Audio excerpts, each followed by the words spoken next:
Hi everyone, in this video I'll be talking about why is it so important to have a mentor and how a mentor can help you accelerate and fast track your growth when it comes to achieving certain goals in your life. Now, the number one reason that's quite common of why people want to have mentors is this. Mentors are an efficient and effective way of how to achieve your goal. The reason why you want to have a mentor is because you expose yourself to the way they think. You expose yourself the way they troubleshoot problems, the way they talk about certain conversation topics, the certain perspective, the way they handle people, the way they demonstrate leadership. So in a way, when you are dealing with a mentor, sometimes you have a crash course on how to do things a lot more fast and more quicker because you're exposed to how they think. And as we know, sometimes the way you think shapes the way you act, and when the way you act shapes your result as well. So if you want to get the result faster, you have to backtrack and think about how does a person think in the first place. And having a mentor is also important is because I've realized that mentors teach you where to focus your attention. Now, some of us, when we have a goal, sometimes we think we have only one method how to achieve the goal. And when we develop something called tunnel vision. Tunnel vision means is we somehow become blind to other areas, faster areas to achieve our goal. A mentor is somebody who's able to give you an objective viewpoint, an opinion, and say that, hey, have you considered this? Have you considered that? Or maybe the method that you pick takes you longer to achieve your goal. So why not, just capitalize on somebody else's perspective, and also when you have that perspective, you don't have to just simply follow it. You can critically evaluate it and decide whether it's right for you. And also another reason of why having a mentor I realize is so important is because they are people who challenge you. Now, I come across different mentors, and one of them is Gary Vaynerchuk, and I highly look up to this person because he is very successful in the marketing and business world.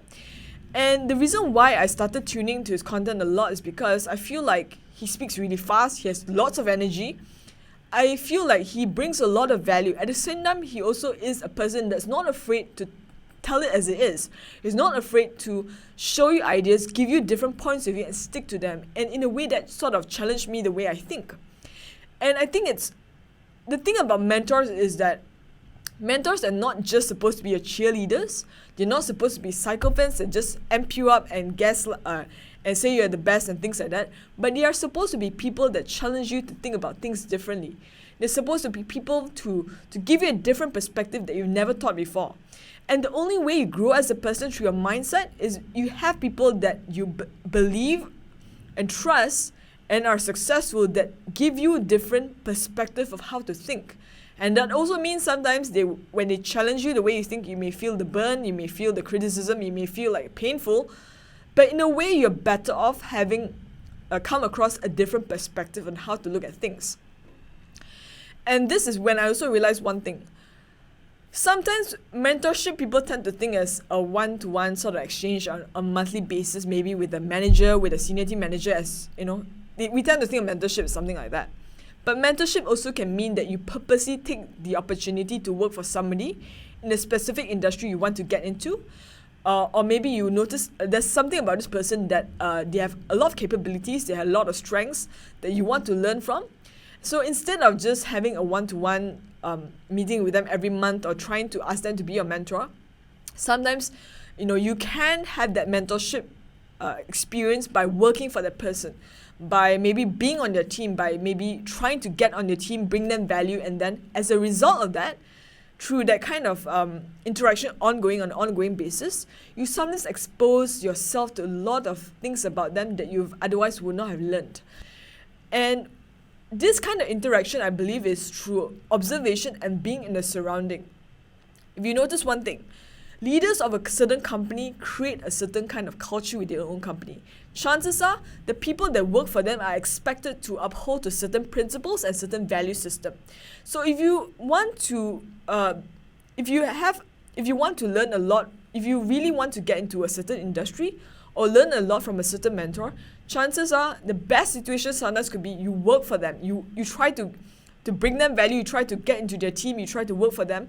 After a while, you notice if they have certain principles that they value a lot, they sort of pump that a lot within their own team itself because their own team is a reflection of them, is a reflection of their own leadership. So if you notice after a while, everybody on the team has to if their standards were like this, like low, they have to rise it up. If there are certain skill sets they did not know how to do or they were not good at, they have to push themselves to go higher so they can meet the leadership of their mentor itself. Now, if you think about it, mentorship brings a lot of benefit actually, to be honest. However, why is it that not a lot of people pursue mentorship? Now, the reason why some people do not pursue mentorship is because sometimes they feel that they can learn from books. Now, reading books is good when it comes to trying to expose yourself to new ideas. But the problem with books is this. Books were written for a specific time period by a specific person. And basically, when you're a person that's reading books, sometimes you tend to pick the things that you like to hear. You tend to pick the things that you think you may like. And that also means that you're shutting yourself down. You're shutting yourself from ideas that could challenge you, that could make you grow rapidly. So you are very biased in your selection of books. And also one thing I noticed about books can give you a lot of good ideas, but for some reason, depending on the way you consume information, if you're very passive, you read the book, you get a few ideas, you get excited, and then you close the book, and then life goes as normal. You don't actually implement any new thing that you learn from the book. And also another thing is this. Some people tend to speak a lot about why not use your own life experience. Now, I think it's good to have as many life experience, try new things, and also analyze and evaluate them for yourself. But I realized one thing. Life experience means that for your life experience to give you value, means that you have to evaluate them. And usually the evaluation period takes time.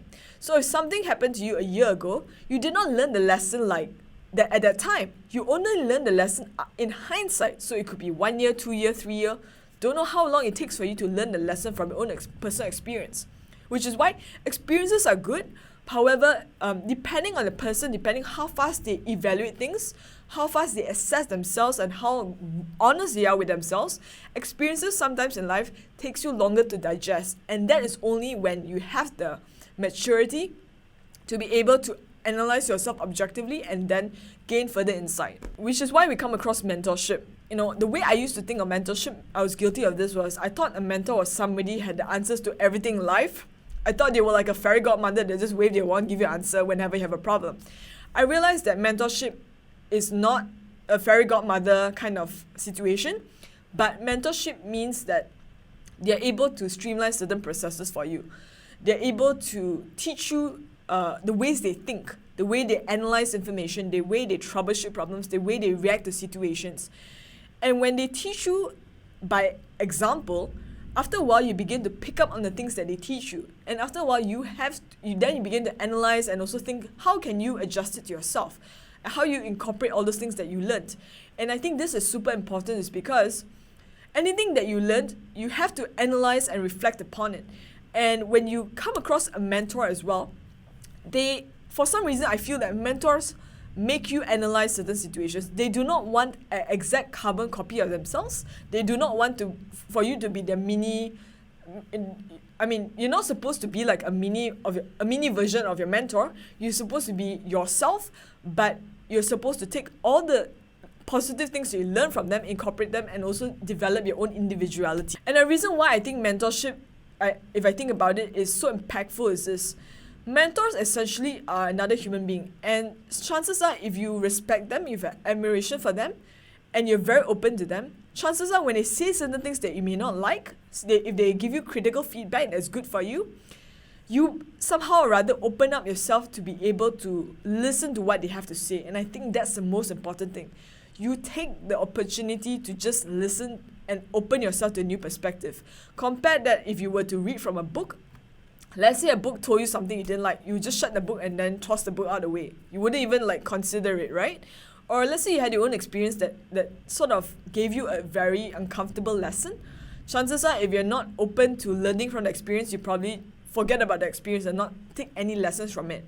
But when you're with a mentor, for some reason, just because you feel the mentor is sincere, the mentor means well, the mentor is somebody that's achieved a level of success and is relatable, chances are you will somehow think that even if you don't like what the mentor says, maybe there's some value to it. Because a person is much more emotionally invested in the mentor, they become much more receptive to what the mentor has to say. So sometimes the mentor can give you different perspectives that you may not agree, or they have a different kind of personality or the way they view certain things that may not agree. But because you sort of have the emotional connection to somebody, you become more receptive to hear what someone says, and I think that's important. Just simply by being more receptive means that you're not your view of the world is not so closed off. Your view of the world, how to achieve your goal, is not so closed off, and you realize that there are many ways to do certain things. If you have heard about the benefits of mentor, chances are you're thinking, how can I get a mentor? Now getting a mentor means it's not just by you asking somebody in your industry, like, can you be my mentor? It's about how can you provide value to them. How can you, because mentors usually are people, like, let's say if you want a highly successful person as your mentor, chances are they're already busy. They're juggling multiple situations. They don't have time, or there's a lot of information that's coming towards them that they just don't have the time or the manpower to just process them. So whenever you feel like you can bring value to somebody else by helping them to do certain tasks, by giving them value that, by helping them in certain situations that they need help in, chances are they're more receptive to being your mentor as well. And another trick I learned was this: if you want to get into an industry itself, it's not about just you hitting up some random person asking for them for advice and things like that. Sometimes the shortcut is that you go to those industries that you want to get into and work and start from the bottom. And that means when you start from the bottom in the industry you want to enter, chances are you have the kind of connection you can already build. For example, maybe you work at the bottom, chances are you get to be around this person a lot. You can show them that you're a valuable team member to them, and you can shine. And this makes it much more easy for them to start imparting certain situations to you. Because when you're working for them, you're demonstrating your value, you're demonstrating you do a good job, you're demonstrating being a good team player. Chances are these people start to teach you certain things about them. Or they start to introduce you to people that you have not had the access to. For example, let's say your mentor is somebody that has friends that have high positions in certain industries or even certain companies. This person says that, oh, this person that works for me is dependable.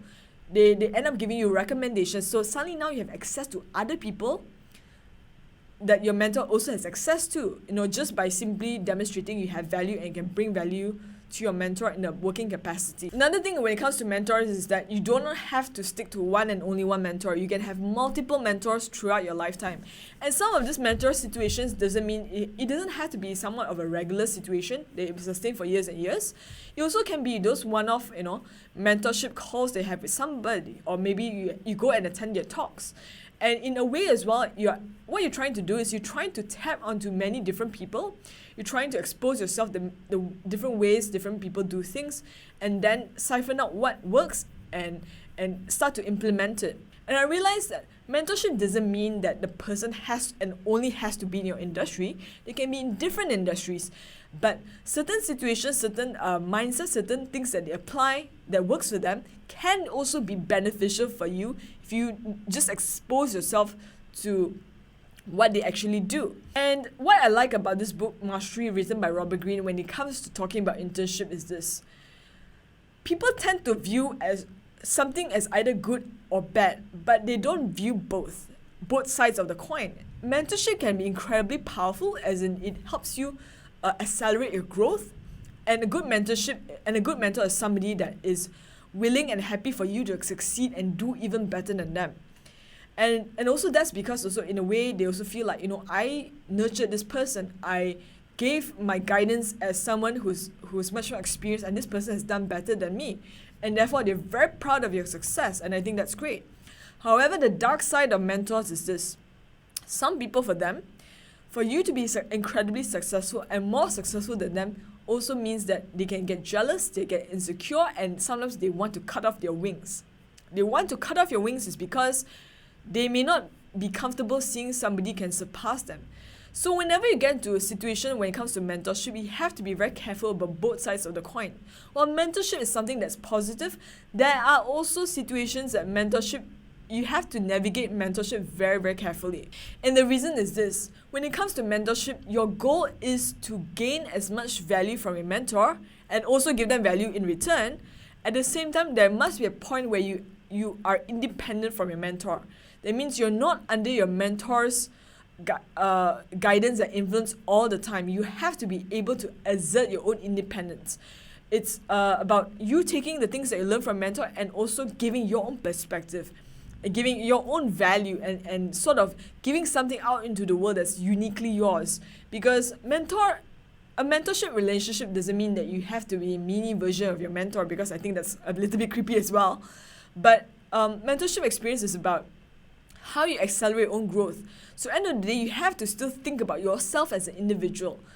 And you also have to think, you definitely benefit from the kindness and the guidance of your mentor.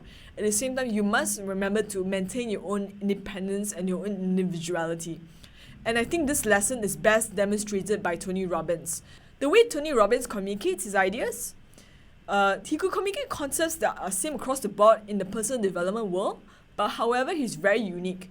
He definitely demonstrates his own personality whenever he talks in seminars, the way he writes his books, the way he comes across in his content, basically on YouTube and video as well. His mentor is this guy called Jim Rohn. And if you watch the videos of both Tony Robbins and Jim Rohn, chances are they would have said the exact same principles, but the way they communicate their message is totally different. Jim Rohn has his own unique style of doing things.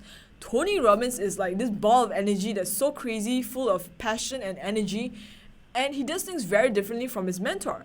So in a way, if Jim Rohn can influence Tony Robbins, and Tony Robbins' success is also partly due to maybe the influence of Jim Rohn, I think the reason why Tony Robbins is incredibly successful is because he takes the benefit of any mentor, any lesson that he can learn from his mentor, and then he infuses it with his own personal taste, his personal touch to the situation.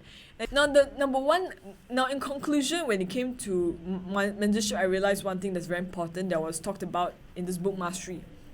Mentorship is an actual demonstration that a lot of discipline, focus, and attention is required to reach your goals. Now, if you think about it, if you look at your mentor and they've achieved a credible amount of success, what they're doing is they're reinforcing that lesson to you. They reinforce the lesson of discipline, focus, and attention is important. And it's very important to hold on to this principle is because nowadays, every one of us are so inundated with shortcut, fix, hack situations, and things like that. So after a while, our mindset begins to shift. We no longer think that discipline, focus, and attention are necessary.